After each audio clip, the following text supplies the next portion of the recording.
to this crochet video where I'm going to teach you to make your first project. This is a single crochet coaster and I've designed it just for you as a beginner.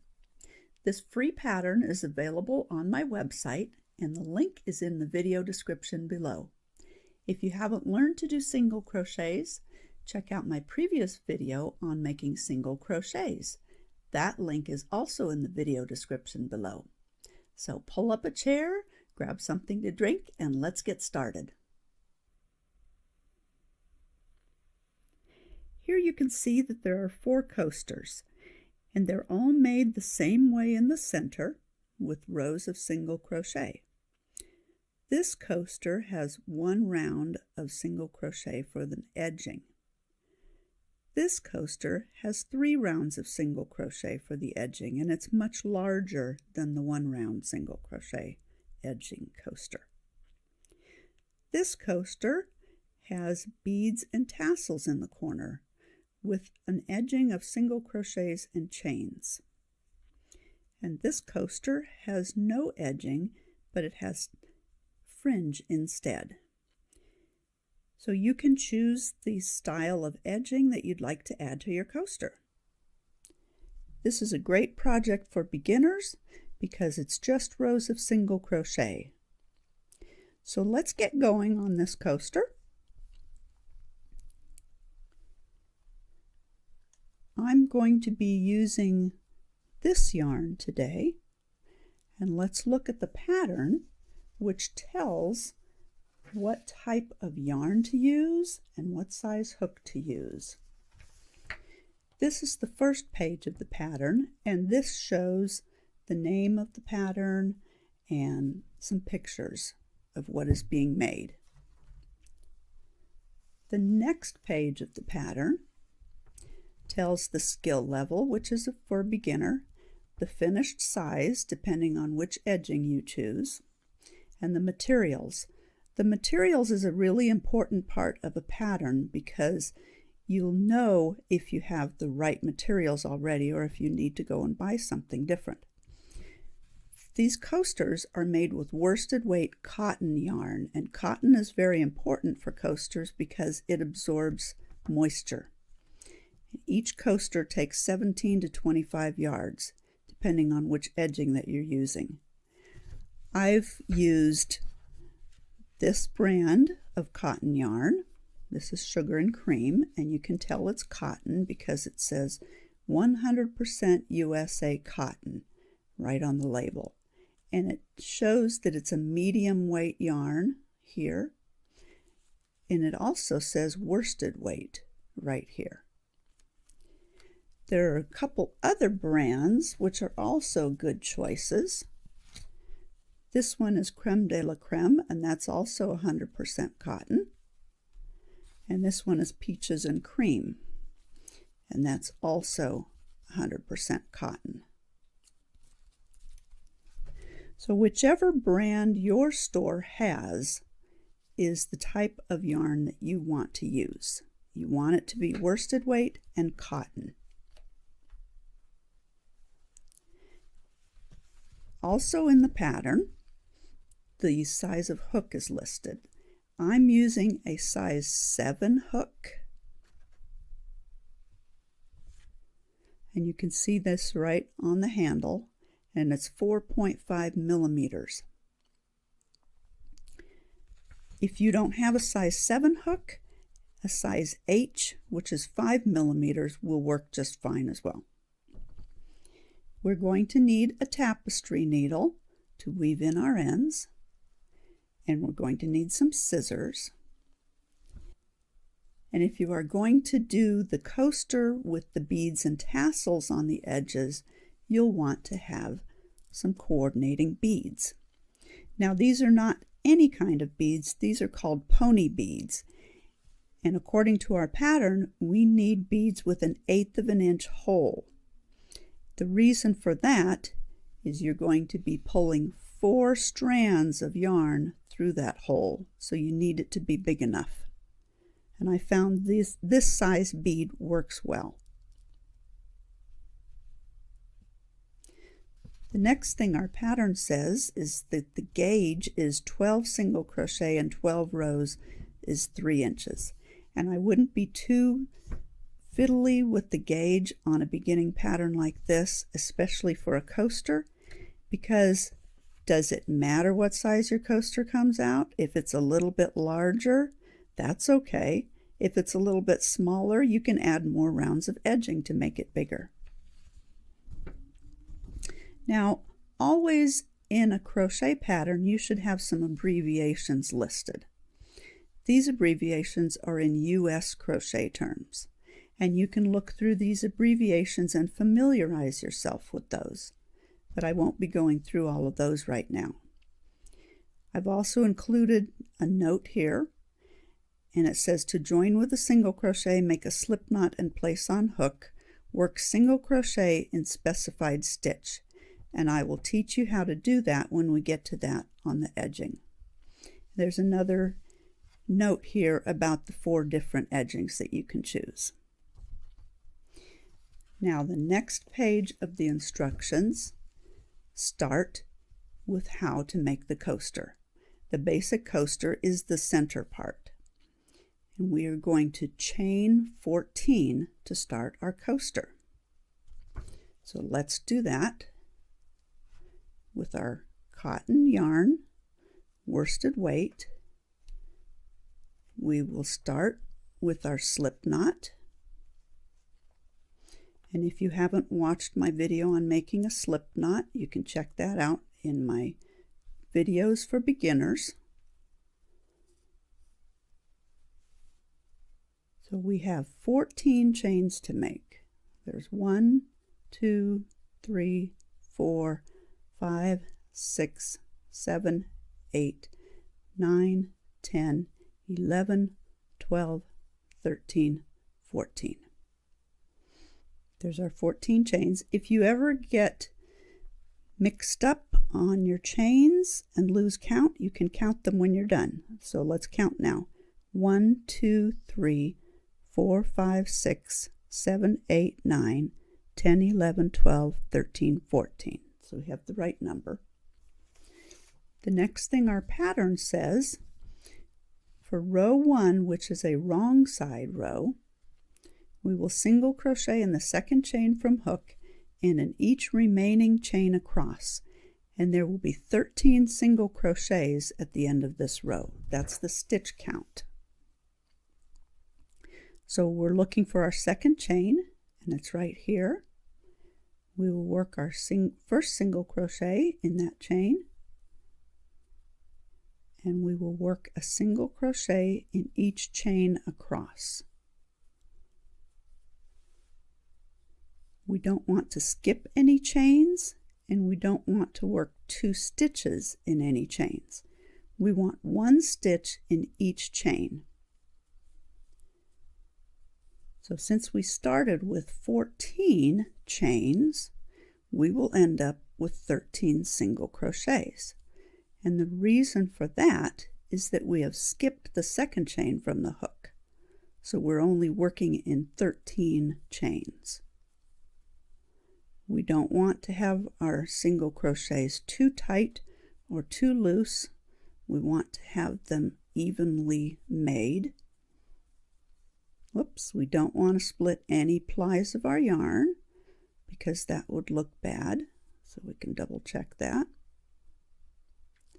We want to insert our hook in the same place in each chain. And what I mean by that is I don't work under 1 strand, I work under 2 strands in each chain. And that makes for a more solid bottom edge.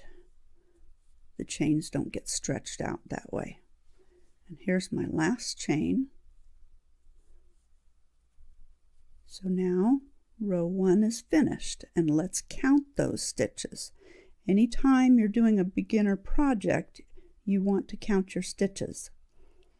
So we have 1, 2, 3, 4, 5, 6, 7, 8, 9, 10, 11, 12, 13. We've got the correct number of stitches, so we can move on to row 2. In our pattern, row 2 is the right side. And we work that by doing a chain 1 and turn, then single crochet in each single crochet across. So let's do that. At the end of each single crochet row, we want to chain 1. So there's our chain 1, and I always turn single crochet rows like a page in a book. We skip our chain and do our first single crochet into the first single crochet in that row. And we will do 1 single crochet in each single crochet across the row. We still want to have nice even stitches. If your stitch gets too loose like this, that's not good, that's not even. If this loop gets too big on the hook, your stitch will be uneven as well. We don't want to have too tight of stitches either. We want to use the same gauge or tension on every one of our single crochets across the row. And you'll get much more practice now on doing a single crochet in each stitch across the row. And when we get to the end of the row, we're going to want to count our stitches again. It's very easy to skip a stitch or work too many stitches in one place. Now, this is the last stitch in my row. That was the first stitch in the first row. So this will be the last stitch in this row. And sometimes it takes a little finagling to find the 2 loops to insert your hook. But you don't want to skip any stitches in a row, or you'll have the wrong stitch count. So now that we're done with row 2, let's count those stitches. 1, 2, 3, 4, 5, 6, 7, 8, 9, 10, 11, 12, 13.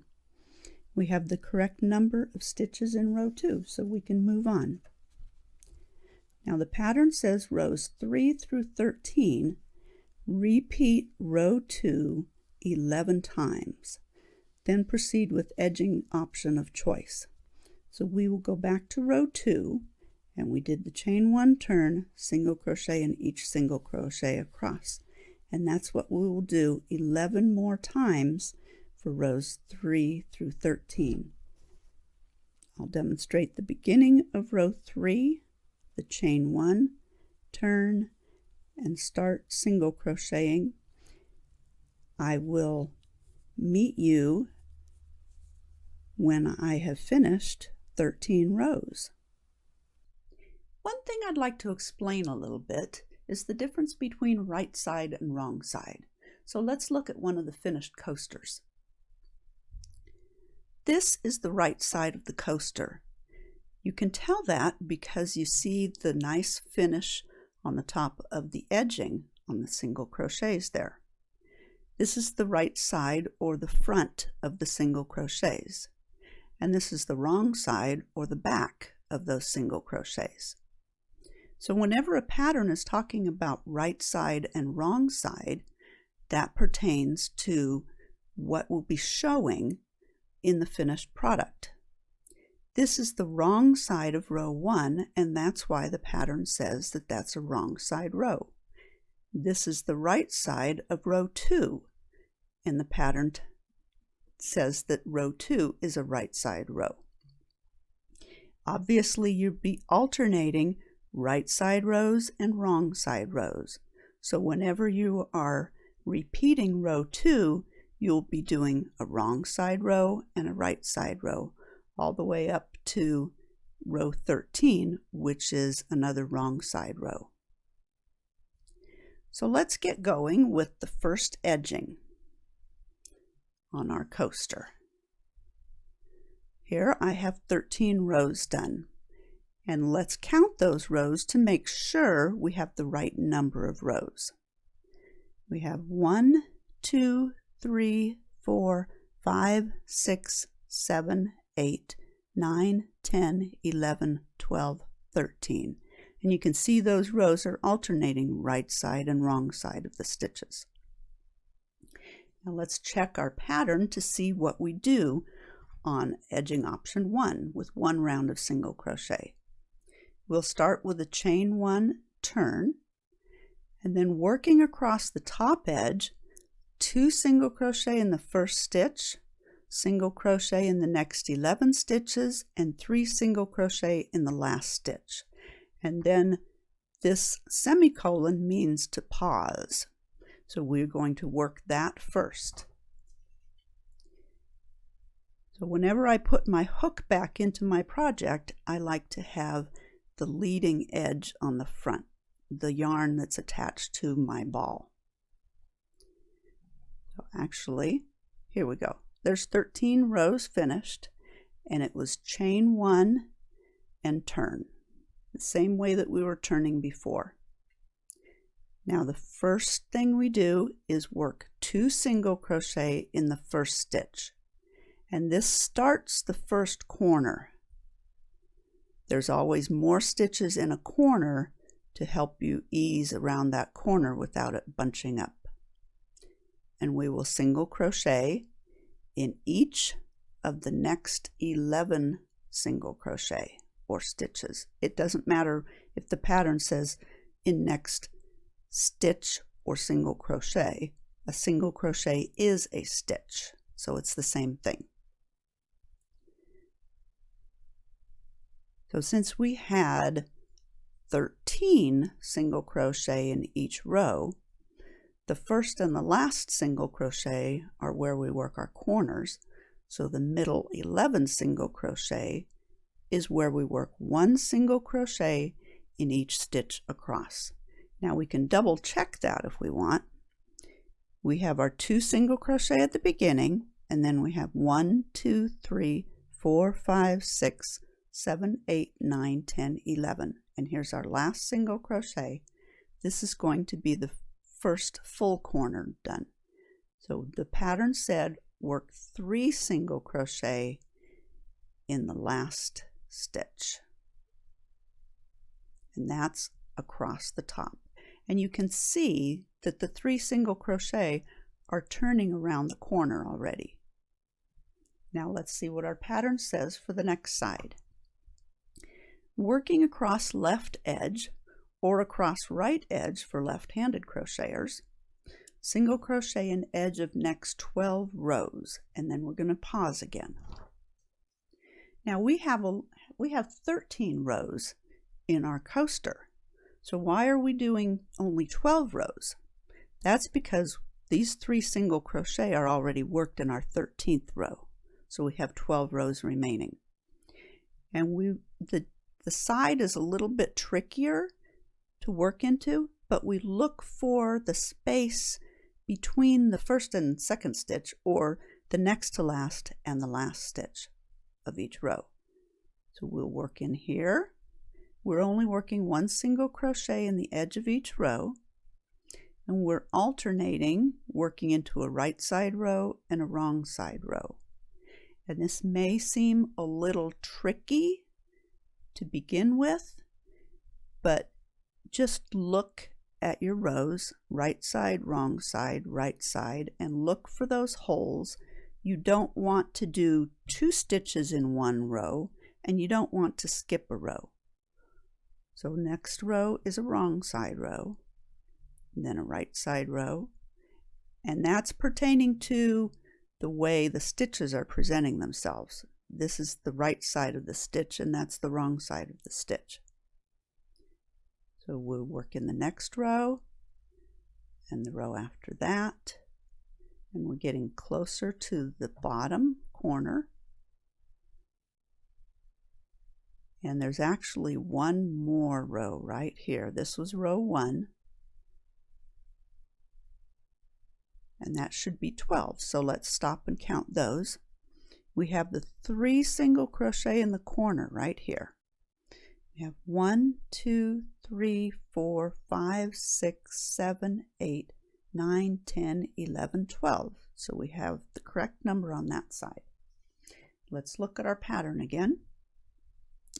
And we left off right here. Now it says working in free loops of foundation chains across bottom edge, 3 single crochet in first chain, single crochet in next 11 chains, 3 single crochet in last chain, and pause again. So we are going to rotate our piece to the bottom edge, and we worked under 2 loops of each foundation chain across, so we have 1 loop of each of those chains remaining to work into. Here's the first one. So this is going to be another corner. We're going to work 3 single crochet in that free loop of that first chain. Then we're going to work 1 single crochet in the free loop of each of the next 11 chains. There's 2. We don't want to skip any again, and we don't want to work 2 stitches in 1 chain. We want to work even across this edge. That'll help our coaster stay nice and flat. We don't want to increase or decrease. We're working even except for the corners. So we're getting closer. We've got 2 more stitches, and then we have our corner stitch. And I'll be working 3 single crochet in this stitch. This chain will get a little bit big because it's the one that's going to our tail. And don't worry about that because you can pull it up tight when you weave in the ends. So let's double check that. We have our 3 single crochet in the corner. We have 1, 2, 3, 4, 5, 6, 7, 8, 9, 10, 11, and 3 single crochet in the next corner. So let's look at our pattern again. And we left off right here. And it says working across right edge or across left edge for left-handed crocheters, single crochet in edge of first row, single crochet in edge of next 12 rows, and pause again. Now this is written a little bit differently because we're starting with the first row. We ended with the first row on the other side. So this is the first row, and then we look for the space in the second row. It's right here between stitches, and the third row, the fourth row. So this was the first one, and then we're starting the 3 here, and 4 we need to go in the next 12 rows. 5, 6, 7, 8,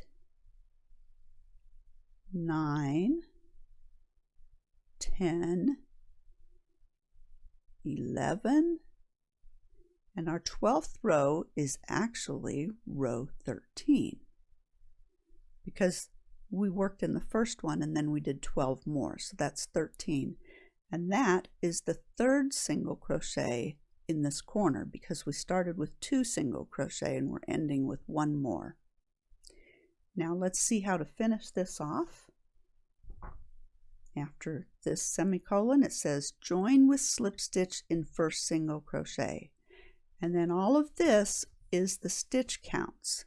This tells you how many stitches you should have. There's 58 total single crochet in the whole edging. Of those 58, 11 are on the top and the bottom edges. 12 single crochet are on the left and the right edges, and there's 3 single crochet in each of the 4 corners. Then we will finish off and weave in ends. So we could count those. If you'd like to count your stitches, that's great. Make sure you have 3 in each corner, 12 between corners on the sides, and 11 between the corners on the top and the bottom, for a total of 58. But I'll go ahead and I'm going to show you how to finish off. The pattern says to slip stitch in the first single crochet, and sometimes when you put your hook in, you have to finagle it in. If that stitch is a little tight, get it through the front loop and then the back loop. So we pull up a loop for a slip stitch. Then instead of yarning over and pulling through two that we do for a single crochet, we just pull that pulled up loop through the loop that was on the hook. And to finish off, we yarn over and pull through and cut our yarn to give us a nice length of tail so we can weave this in. And what I like to do on this ending is I like to pull this loop tight to tighten up this loop right there, and then I take this one and pull this tight, but not too tight, and then I pull this one tight. So there's our ending. This was our beginning tail, and now the pattern says to weave in the ends. So whenever we weave in our ends, we're going to want to use our tapestry needle. Let's start with the end at the bottom, or the tail. Tail and end are the same thing in a pattern. So this is our right side of the project, and this is the wrong side of our project. We always weave in our tails on the wrong side, so there's less chance that those tails will show on the right side. So here it is, and I like to go across the row.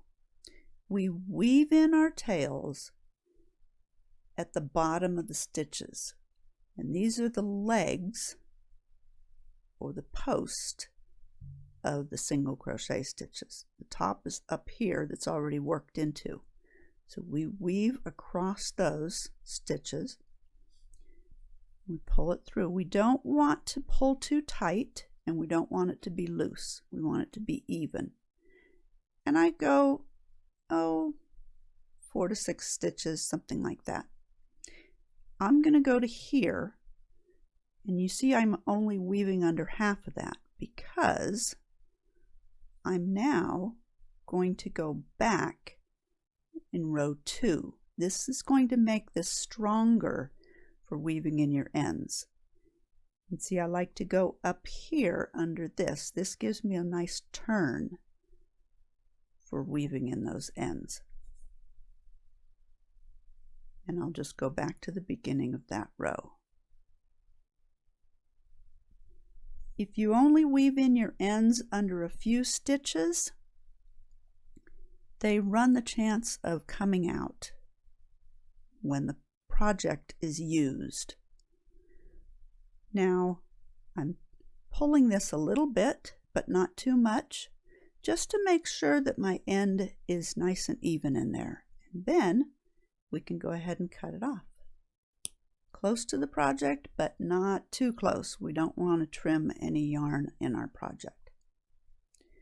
So that was the easier end to weave in. This one is on the right side, so how do we get it to the wrong side so that we can weave it in?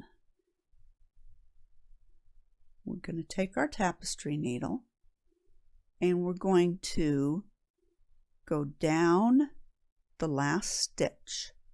This was the stitch that the last stitch I worked on this row in row 13. And I like to put it under that back loop and then this strand on the back of the stitch. And now it's at the back of our work. So now we can weave it in. We could either go under the edging or across the rows. And I think it's a little bit stronger to go across the rows. So we'll go under here and under these. And now we've got stitches to go under across the row. And you just work your needle in under those stitches. You don't want to split the plies of the stitches necessarily. And I'm just going to go to there. That's far enough. And now I'm going to turn and go down to the previous row, going under the strands. You always want to have your stitches going with the strands. You don't want to be going against them for weaving in your ends because you want them to be the least noticeable as possible. Obviously, when you have one color going under another color, it's going to be a little bit noticeable like that. But this is the wrong side of the project, so you're not going to see it on the right side. And I'm going to make sure it's not too tight or too loose, and then I can trim it off. And let me show you the front. You don't see those strands under there. And here's the front of our project that's finished. Nice finished coaster. I hope you've enjoyed this video on making an easy beginner project. If you'd like to do one of the other 3 edgings, meet me in my next video. Let's look at those other edgings really quick. Those were the edging with 3 rounds, the edging with beads and tassels, and the edging with fringe. If you like this video, go ahead and hit that thumbs up button and subscribe to my channel for more videos that I'll be bringing you all the time. I'll see you in the next video, and happy crocheting to all of you. Pause, too many pauses? Pause to catch. Wait, what's the word I was looking for? That's a good outtake.